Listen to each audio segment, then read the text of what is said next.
Purihin ang Diyos, purihin ang ating Panginoon. God loves the sinner, but hates the sin. Sa Ebanghelyo ngayon, makita natin na sinabihan niya muli ang mga eskriba at mga pariseo, nakikinig ang kanyang mga alagad ng kayong mga aba, mga mapagkunwari.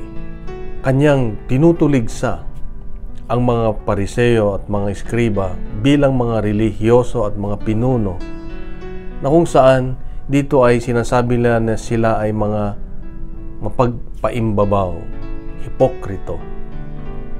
Dahil hindi nga magkatugma ang kanilang sinasabi sa kanilang panloob na motibasyon.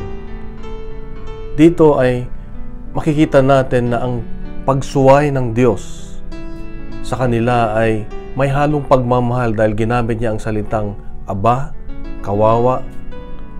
Sa Ilocano, kaasi kayo. So, ibig sabihin nito ay ang pagtutuwid ng Diyos ay may halong pagsinta, pagmamahal. Pag tayo ay nagkakasala, tinutuwid tayo ng Diyos na may pagmamahal, na may pag-ibig, na may pagsinta. Hindi niya tinitignan yung pagkatao natin, yung tayo. Dahil mahal niya tayo. Ang ayaw niya yung ginagawa natin, yung mga kasalanan. Kaya nga, nasa atin kung paano tanggapin ang pagtutuwid ng Diyos.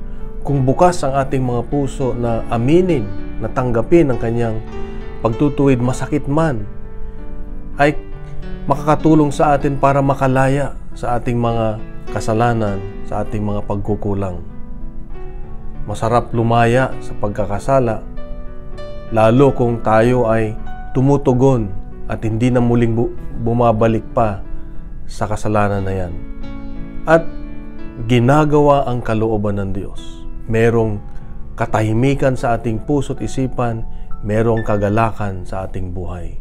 Kaya nga kapatid, ito ang hamon ng Diyos sa iyo at sa akin ngayon, na ang pagtutuwid ng Diyos ay isang uri ng kanyang pagmamahal upang mapangalaga ng ating kaluluwa.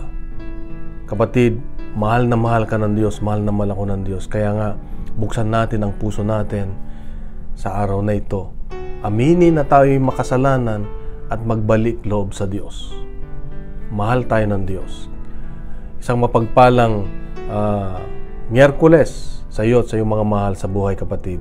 God bless. Pagkalat natin itong mabuting balita, siya ang mabuting balita.